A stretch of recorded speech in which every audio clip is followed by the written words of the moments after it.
Hi. Hello. నమస్తే. Welcome back to our YouTube channel 'charming girl Chinnu'. ఎలా ఉన్నారండి అందరూ? నేనైతే చాలా బాగున్నాను.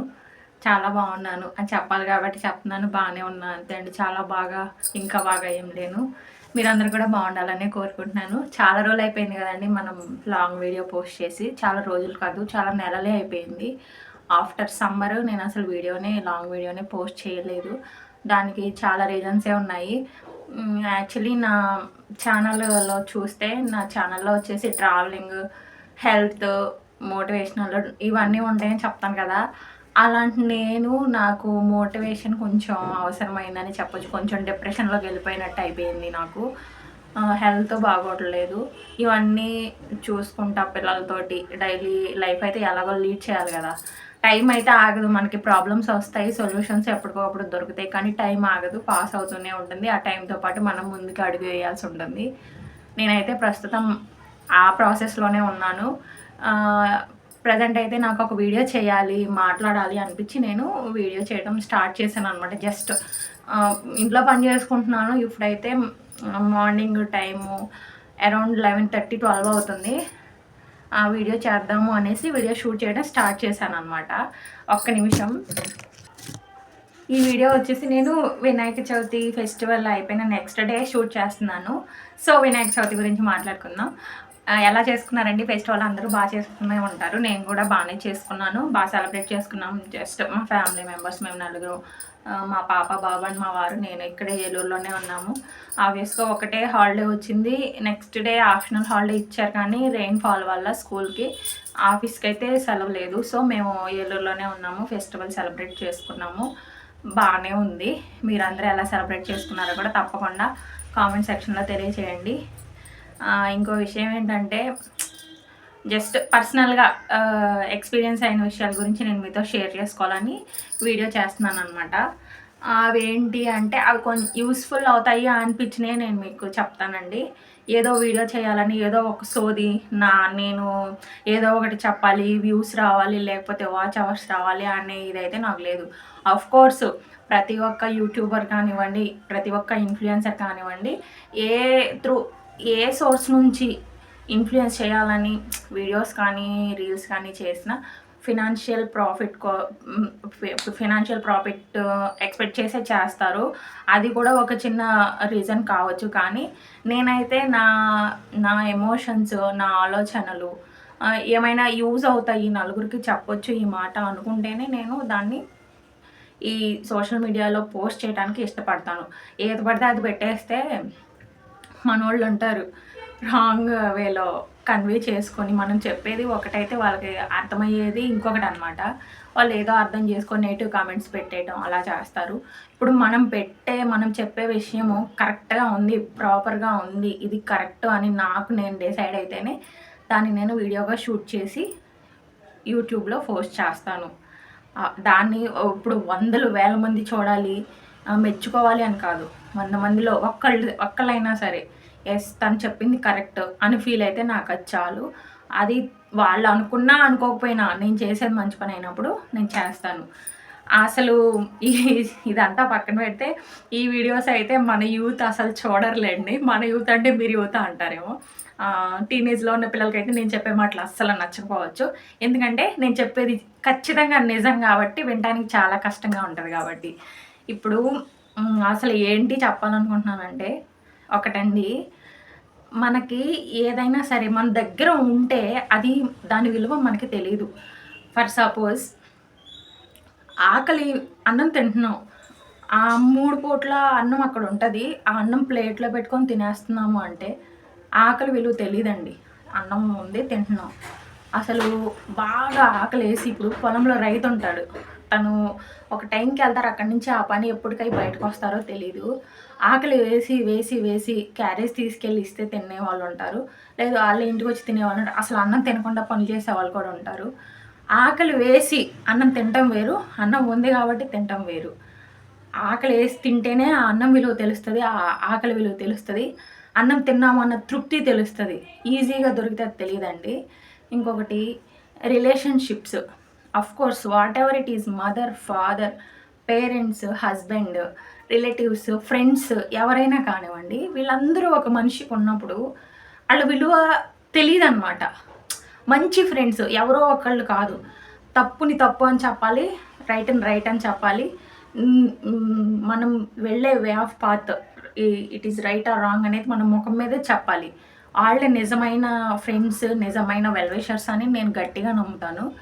నేనైతే అలానే ఉంటాను. నన్ను ఎవరైతే వెల్ విషర్ అని ఫీల్ అవుతారో వాళ్ళకి నేను అలానే చెప్తాను. నాకు ఉన్నారు. నేను ఆళ్ళని మెన్షన్ చేయదలుచుకోలేదు. ఆళ్ళు ఉంటారు గదా! ఉన్నోళ్ళకి ఆ విలువ తెలీదు. ఆ కష్టపడి నిజంగా మన ఆత్మీయులు అనని విలువిచ్చే వాళ్ళు వేరే ఉంటారు. వాళ్ళ గురించి నేను చెప్పట్లేదు. ప్రెజెంట్ సిట్యుయేషన్‌లో అవసరానికి వాడుకొని వదిలేస్తారు గదా! అలాంటోళ్ళ గురించి చెప్తున్నాను. ఆళ్ళకి అది చీటింగే అంటారనమాట. ఇంకొకటేంటంటే ఒక మొబైల్ పిల్లలే ఉన్నారండి. పిల్లలు అడిగిన వెంటనే పద్దాకలా ప్రతిరోజు నా కొడుకే ఉన్నాడు వాడు. అమ్మ ప్యాకెట్ అంటాడు, చాక్లెట్ అంటాడు. వాడు అడిగిన వెంటనే రూ. 10, రూ. 5 తీసి కొనిస్తాను. వాడు ప్రతిరోజు అడుగుతూనే ఉంటాడు. కానీ అది వాడికి రోజు ఇస్తే దాని విలువ వాడికి తెలీదనమాట. దాని గురించి అసలు అదేంటి, అది ఎలాంటి సిచ్యువేషన్‌లో వాడు ఏడుస్తున్నాడు, వాడు స్కూల్‌కి వెళ్ళటానికి ఏడుస్తున్నాడు, అప్పుడు కొనివ్వాలి. లేదు ఏదైనా పడిపోవటమో, దెబ్బ తగిలింది అప్పుడు కొనిపోయాలి. అంతేగాని వాడు మమ్మీని అడిగితే కొనిచ్చిద్ది, నేను అడగాలి అన్నప్పుడు మనం కొనివ్వకూడదు. అప్పుడప్పుడు మనం అబ్జెక్షన్ చెప్పాలి. నేను వీటన్నిటి ద్వారా చెప్పదలుచుకుంది ఏంటంటే, మనం ఒక దాని గురించి గట్టిగా ఆశపడి, కోరుకొని, కష్టపడి అది లేకపోతే పడే పెయిన్ ఏంటో మనం ఫీల్ అయితేనే అది మన దగ్గర ఉన్నప్పుడు దాని విలువ మనకు తెలుస్తుంది. దాన్ని మనం జాగ్రత్తగా కాపాడుకోగలము అని నేను అనుకుంటున్నానండి. అది వాటెవర్, ఒక రిలేషన్షిప్ కావచ్చు, ఒక వస్తువు కావచ్చు, ఒక ఫీలింగ్ కావచ్చు, ఒక ఎమోషన్ కావచ్చు, ఏదైనా సరే అది లేకపోతే మనం ఎంత బాధపడతామో అది మనకి దక్కినప్పుడు అంత హ్యాపీగా ఉంటాము. దాన్ని అంతే బాధ్యతతో కాపాడుకోగలుగుతాం అనమాట. నేను అసలు ఇప్పుడు ఈ మ్యాటర్ ఎందుకు వచ్చింది, మీరు ఎందుకు చెప్పాలనుకుంటున్నారంటే దానికైతే పెద్ద రీజనే ఉందండి. ఒక పాస్ట్ 2-3 మంత్స్ నుంచి నేను వీడియో చేయలేదు కదా. నేను డిప్రెస్ అయి ఉన్న టైంలో, డిప్రెస్ అంటే టోటల్గా కాదులేండి, జస్ట్ కొన్ని రోజులు కామ్ డౌన్ అవుతానమాట. నాకు ఏదైనా ప్రాబ్లం వచ్చినా, ఏదైనా బాధగా అనిపించినా, ఏదైనా నాకు నచ్చకపోయినా, నచ్చని పని జరుగుతూ ఉంటే నేను కామ్గా ఉంటున్నాను. ప్రజెంట్ కామ్గా ఉంటున్నా. పాస్ట్లో అయితే రచ్చ గోల చేసేదాన్ని. జరిగేది చూస్తూ ఉంటే మనకి ఆ టైమే సొల్యూషన్ ఇస్తుంది అనేసి నేను ఎక్స్పీరియన్స్ అయ్యాను కాబట్టి నేను సైలెంట్గా ఉంటున్నాను.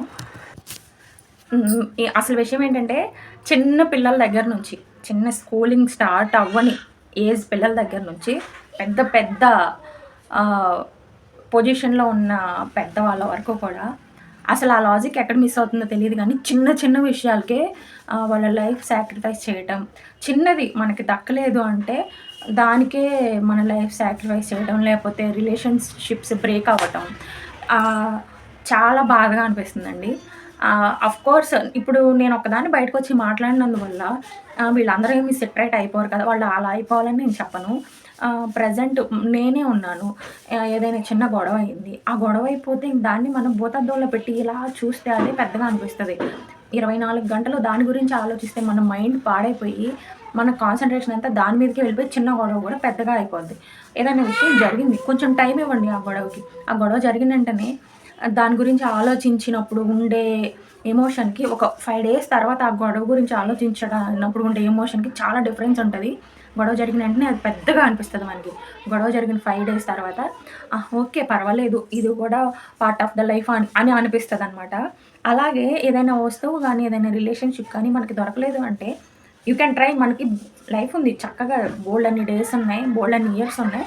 మనం దాని గురించి ఫైట్ చేయాలి. కానీ ఎగ్జామ్లో ఫెయిల్ అయితేనో, డాడీ మమ్మీ ఫోన్ కొనిలేదనో, లేకపోతే ఏదైనా ట్రిప్కి పంపించలేదనో, పెళ్ళాంకి మొగుడు బంగారం కొనిలేదనో, మొగుడికి పెళ్ళాం ఏదో వండి పెట్టలేదనో, లేకపోతే ఇంకేదో చేయలేదనో, ఫోన్స్ లిఫ్ట్ చేయలేదనో, మెసేజ్ పెట్టలేదనో, మాట్లాడలేదనో, ముందుగా పలకరించలేదనో, ఇంకా ఇలాంటి చిన్న వాటికి చిన్న రీజన్స్, ఇవన్నీ చిన్నవేనండి. నన్ను అడిగితే చాలా చిన్నవి.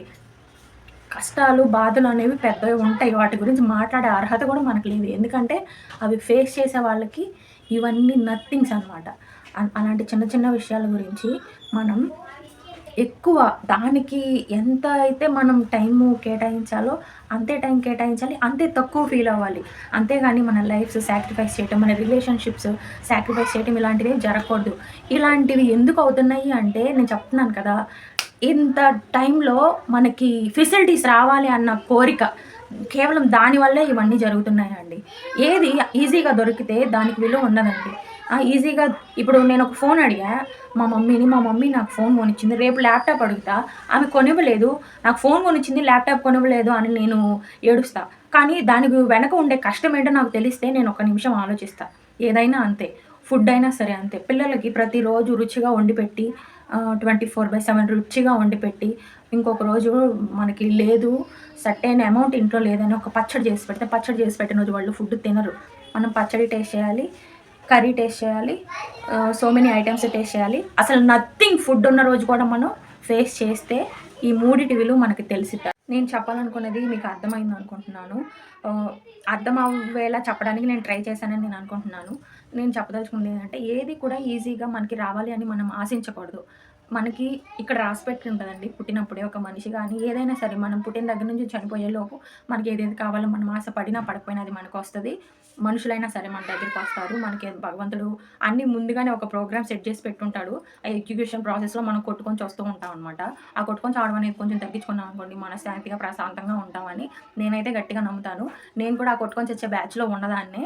ఆ బ్యాచ్ నుంచి బయటకొచ్చి కొంచెం ప్రశాంతంగా బతకడానికి గత 2, 3 సంవత్సరాలుగానే ప్రయత్నిస్తున్నాను.